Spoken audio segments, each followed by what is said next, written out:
Good evening, everyone. I would like to thank Mr. Packer for allowing me to speak to you about one of the major issues that our world and its people face today: children.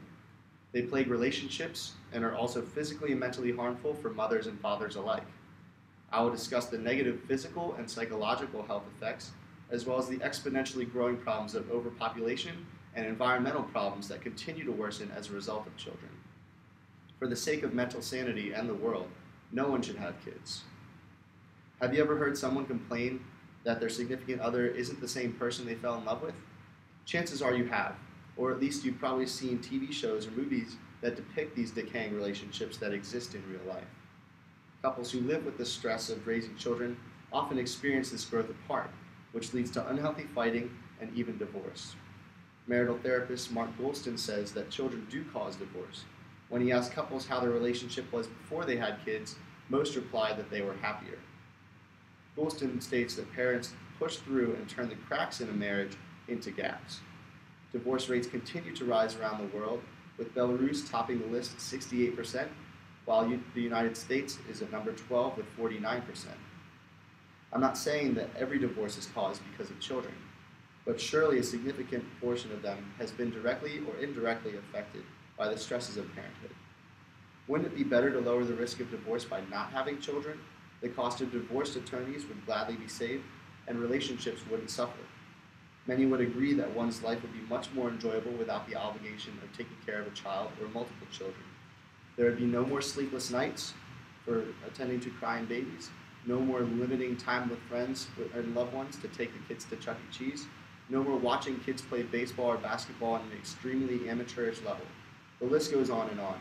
With all the extra time saved from not having kids, one could pursue his or her passions, travel the world, and enjoy a more relaxed relationship.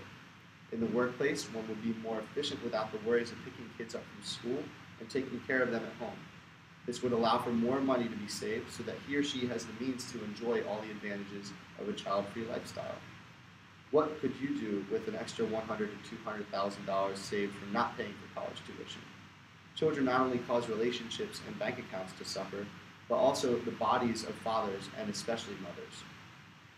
Pregnancy and childbirth are two of the most taxing processes on a woman's body. During pregnancy, women experience substantial weight gain and rapid fluctuation in hormone levels. After childbirth, the weight gained during pregnancy is extremely difficult to shed again. Stretch marks on skin remain, and hormone levels continue to fluctuate in an effort to return to normal. According to a survey done by Childbirth Connection, almost 1 in 5 mothers reported seeking help concerning their mental health after childbirth. Half of those who sought help had symptoms of post-traumatic stress disorder. Even if the mother's bodies do return to normal, the negative effects of children on their physical health are ever present. This past April, Time magazine covered a study done by the University of Minnesota that investigated the physical health effects of having children on mothers and fathers. Time says in the latest knock against parenthood, researchers from the University of Minnesota looked at 838 women and 682 men and concluded that having children, particularly for moms, is linked to an array of negative outcomes.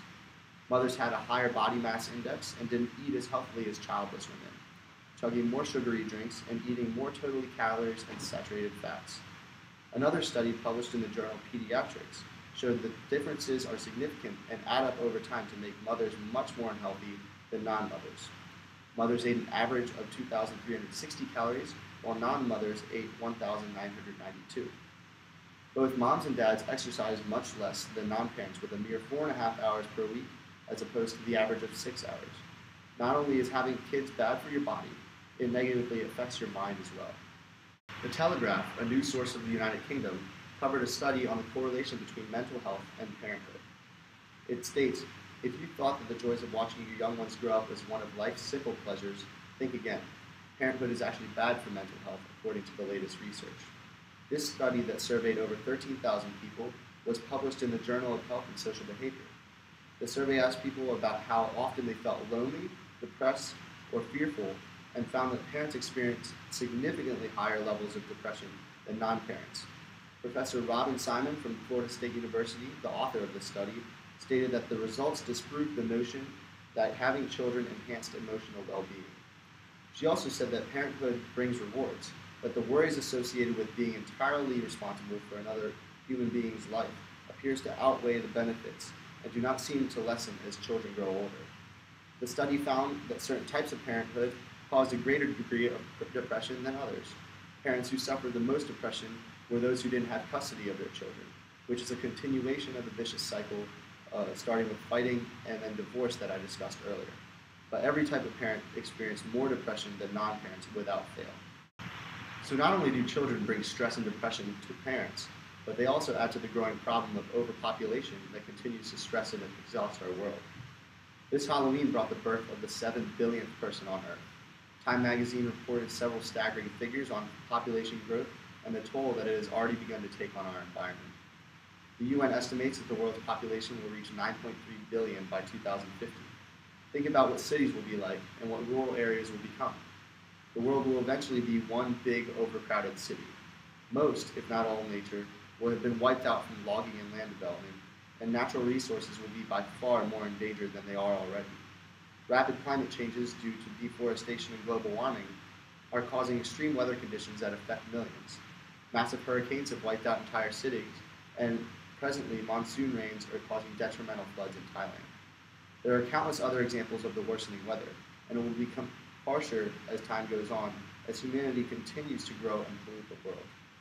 One could call it cruel to force the next generation of children to deal with the inevitable environmental problems of the near future. Now you may be wondering if I'm implying that we should allow humanity to go extinct, to end with the generation of babies that has most recently been born. And my answer is simply yes. It's going to happen someday, and it might as well be while the Earth is still able to support a comfortable, happy lifestyle. If people were concerned about the ethics of disallowing potential life to be born, my response to that is they don't yet exist, so they don't know what they're missing, or not missing for that matter. We would be better off just enjoying our lives as they are without the burden of children. Live life to its fullest because you only get one short life to live. Without children, we can all be healthier of body and mind. We can let the relationship we wish to have grow to its full potential. We can have the financial means to achieve our dreams, and we can enjoy the world while it's still enjoyable. A child-free life proves to be the way to live.